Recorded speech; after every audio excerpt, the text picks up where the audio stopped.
Optimized here. Today I'm going to be quote-unquote debunking my how fast is Goku video. In that video I gave a lot of different scales for Goku's speed. In this video I want to narrow down Goku's actual speed. Before we get into that, if you are interested in power scaling or philosophy, consider subscribing so you don't miss out on future content. Let's quickly go over the speed tiers. We are only going to be looking at FTL through irrelevant speed. FTL stands for faster than light, and to get to the speed a character has to move faster than light. Pretty self-explanatory. Massively faster than light would be speeds around 100 times the speed of light to 1,000 times the speed of light. Massively faster than light is anything greater than that is finite in distance and positive in time. Infinite speed is an infinite distance in a finite amount of time. Inaccessible speed is moving in zero time via pure speed and not using abilities. Immeasurable speed is moving beyond linear time, in other words the ability to move freely through time, so negative time. Irrelevant speed is breaking both sides of the speed equation, so negative time and beyond infinite dimensions. That's a quick look at the speed tiers. If you want a better explanation of them all, I suggest you check out Surfbone's video on the topic. It'll be linked at the end screen. First of all, let's address the blatantly wrong scales, starting with irrelevant speed. Irrelevant speed is when you transcend both sides of the speed equation. In the video I winked at the no space and time statement to make Goku have irrelevant speed. Even steelmanning the statement to be a statement about the void's dimensionality, having no space would mean zero dimensional, which is not what you need for irrelevant speed. With how the speed equation works, you need to make distance larger and time smaller to go faster. Pretty simple. For irrelevant speed, you need to make time smaller to the point it's broken, so negative time. For distance, the distance needs to be so big it's also broken, so beyond infinite dimensions. You can see how zero dimensional would be a long way off of irrelevant speed. Even if my scaling was somehow correct, the statement itself is more than likely referring to how the world of void is disconnected from space and time, or the other universes. Let's move to the other end of the spectrum, faster than light. The argument for Goku having FTL speed comes from Dispo's speed statement. There are multiple problems with this scale. First of all, Goku's faster and stronger than Dispo. As we know, speed scales to power in Dragon Ball. This argument is also based on the idea that faster than light is supposed to be impressive, yet the statement also brings up the speed of sound, which is pointless to bring up. The difference between the speed of light and the speed of sound is a factor of 870,000. Even if this was right, you can also just argue that the speed of light is faster in Dragon Ball. The other argument for Goku being faster than light is Dispo's super maximum light speed mode. This is a blatant name fallacy, and its alternate name is super highest speed mode. For people who don't know what the name fallacy is, think of Vegeta's Big Bang attack. Does it innately have the power of a Big Bang? If I name my computer supercomputer, is it faster? No, that is the name fallacy. This is also contradicted by further speed scaling, which we will get into. Before we go any further, what do I mean when I say speed? When I say speed in the video, I'm looking at combat speed and travel speed as if they were the same thing, which they are not. Travel speed is the speed at which a character travels. An example would be running speed. Combat speed is the speed at which a character can fight. Both of them are self-explanatory. Travel speed and combat speed can be wildly different. For example,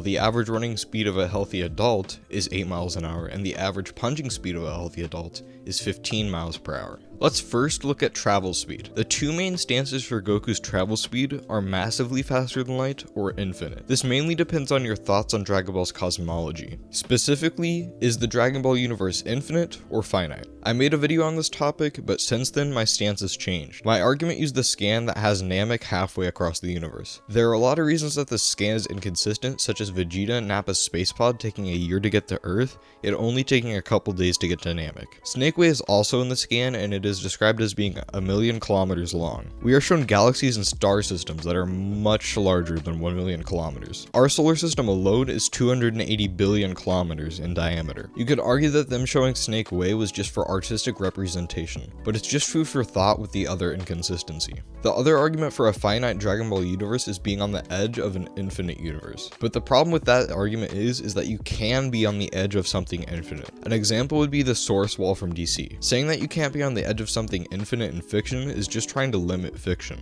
If a fictional verse can have a completely different logical system, then I think being on the edge of an infinite structure is not that wild of a claim. So I think that the Dragon Ball universe is infinite. Now this doesn't innately mean that Goku has infinite travel speed. I currently think Goku might have infinite travel speed. This is only if you accept Goku traveling multiple universal distances in the anime filler. If not, then you might be able to argue Goku has infinite travel speed based on his fight with Beerus, sending a shockwave across the universe. But it is more than likely applicable to combat speed. I'm going to leave this one up to you guys because I can see it going either way. Let's move on to what Dragon Ball is all about. combat. For combat speed, the main stances are massively faster than light, infinite, inaccessible, and immeasurable. I think we can immediately knock off massively faster than light, as the Dragon Ball universe is infinite as established earlier. And in the fight with Beerus, they sent a shockwave through the whole macrocosm. So a baseline would be infinite combat speed. Let's look at inaccessible speed. I argued in the video that the World of Void did not have time, so Goku would have inaccessible speed.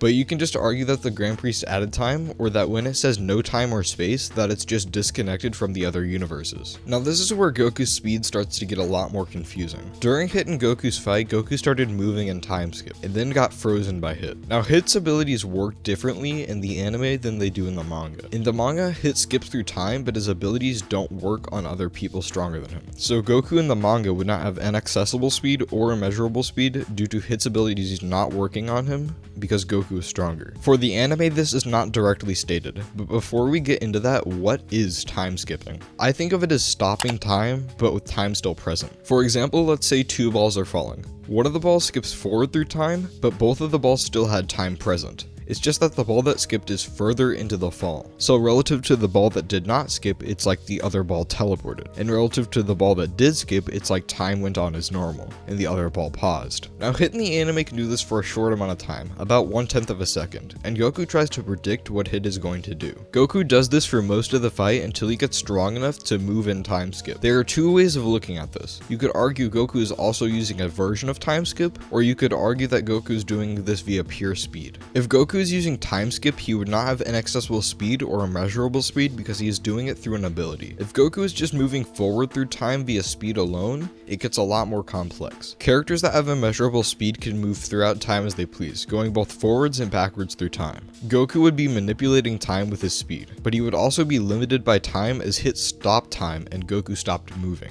It is a bit weird to think that a character can move freely through time yet would still be limited by it. You can also argue that Goku is just doing what he did in the manga and just overpowering Hit's ability. There's also the feat of Jiren breaking out of Hit's time cage, which could be interpreted as inaccessible speed or immeasurable speed. It depends if you think Hit stopped time or trapped him in a temporal dimension. If he moved without time, he has inaccessible speed. If he broke into another temporal dimension, it could be interpreted as immeasurable, or it could just be interpreted as him overpowering Hit's abilities. So I think that Goku would have a weird limited form of immeasurable combat speed if you think that Goku is not using an ability. If he was, then I would say Goku has infinite combat speed, potentially inaccessible depending on your thoughts on Jiren. So in all for Goku's speed, I think he is massively faster than light plus to infinite travel speed, with infinite to a weird limited immeasurable combat speed. What I mean by limited is he's still bound by time and he can only do it for short periods and only is shown going forward in time. If you enjoyed this video, you might like this video on Gogeta versus Goku. If you're still confused about speed tiers, leave a comment below and check out Surfbone's video on it. This was Optimized, and I'll see you in the next one.